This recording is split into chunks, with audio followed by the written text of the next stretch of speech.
बारिश धीमी धीमी रफ्तार से खिड़की पर पड़ रही थी। कमरे में हल्का अंधेरा था और राहुल अपने अपार्टमेंट की खामोशी में बैठा हुआ था।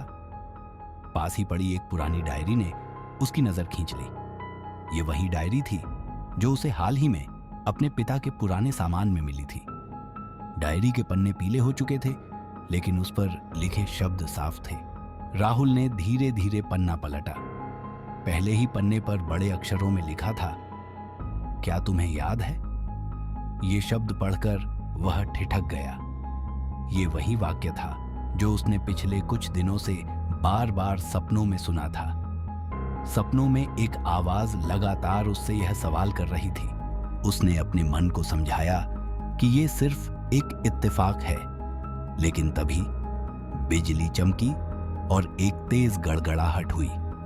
खिड़की के कांच पर उसकी परछाई थोड़ी लंबी और अलग सी दिखाई दी। उसने इसे अपनी थकान समझकर अनदेखा कर दिया। अचानक एक अजीब सी आवाज कमरे में गूंजी।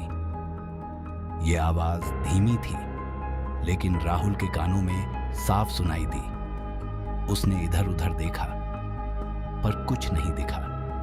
उसने सोचा कि शायद यह बारिश की वजह से हो रहा है। राहुल ने खिड़की बंद की और डायरी फिर से पढ़ने लगा। अगले पन्ने पर लिखा था, तुम वहां क्यों गए थे? इस वाक्य ने उसे बेचैन कर दिया। उसे समझ नहीं आया कि डायरी में ये बातें कैसे लिखी गईं, जबकि उसने इससे पहले इसे कभी नहीं देखा था।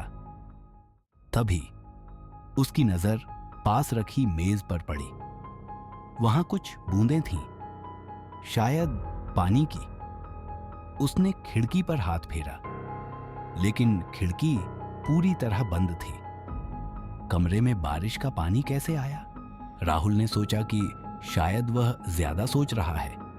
उसने लाइट बंद कर दी और सोने की कोशिश करने लगा, लेकिन तभी उसे ऐसा महसूस हुआ कि कमरे में कोई और मौजूद है।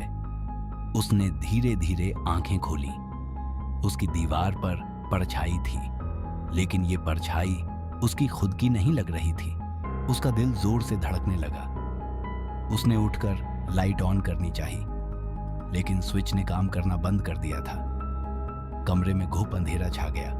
उसे फिर वही आवाज सुनाई दी, तुमने मुझे वहां क्यों छोड़ा? राहुल ने पूछा, कौन हो तुम? लेकिन कोई जवाब नहीं आया। उसने मोबाइल की फ्लैशलाइट ऑन की और कमरे में चारों तरफ देखा। हर चीज अपनी जगह पर थी, लेकिन तभी फर्श पर रखी किताबें अपने आप गिर पड़ी। उसने डरते हुए उन्हें उठाया। एक किताब का पन्ना खुला था और उस पर लिखा था, तुम्हें याद दिलाने का वक्त आ गया है। राहुल अब पूरी तरह से डर चुका था। उसने कमरे से बाहर जाने की कोशिश की, लेकिन दरवाजा अंदर से बंद था। उसे लगा कि वह बस घबरा रहा है। उसने अपने आप को समझाने की कोशिश की, लेकिन तभी खिड़की पर फिर से वही परछाई दिखाई दी। इस बार परछाई का चेहरा धुंधला नहीं, बल्कि साफ था। यह चेहरा राहुल के छोटे भाई का था। राहुल को लगा कि शायद यह उसकी थकान या उसके दिमाग का खेल है, लेकिन जैसे ही उसने अपनी नजर हटाई, खिड़की के बाहर एक आकृति दिखाई दी। वह आकृति अब धीरे धीरे उसकी ओर बढ़ रही थी। उसने लाइट ऑन करने की कोशिश की, लेकिन अंधेरे ने उसे पूरी तरह से घेर लिया।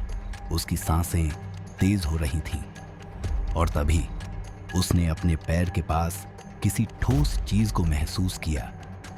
उसने देखा कि वह एक पुरानी घड़ी थी।